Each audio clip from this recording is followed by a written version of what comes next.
Една минута трпел удари во лицето и главата, загубил рамнотеже и паднал. Последниот удар со нога во вратот на сега починатиот Никола Саздовски дошол од обвинетиот Бесир Белја.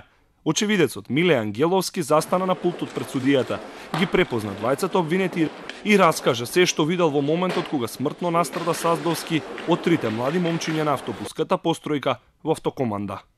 До мене беше покојниот Никола и девојката. Дојдоа двајца дечки, мислев дека се знаат, му побараа лична карта и почнаа да го удираат.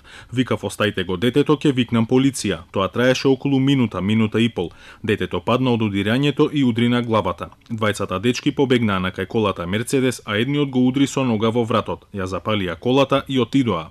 Третиот обвинет не е достапен на полицијата и судот, кој го бараат со потерница. Двајцата адвокати на обвинетите се обидуваа да го поттикнат сведокот, да се сети подобро дали Саздовски, паѓајки се удрил во сандаче за струја.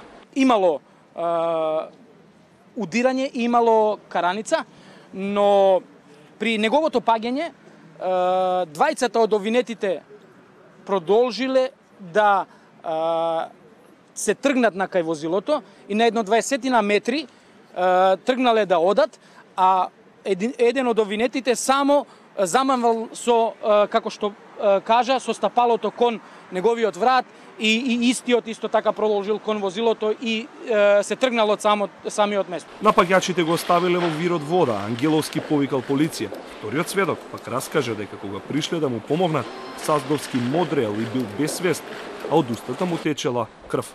Прашања за сведоците имаше судечкиот совет и членовите, на што бурно реагира адвокатите на обвинетите. Адвокатот Насер Уфи побари изземање на претседателката на судечкиот совет, обвинувајќи ја за пристрасност при водењето на постапката, бидејќи според него не ги бележела одговорите на сведокот во записникот.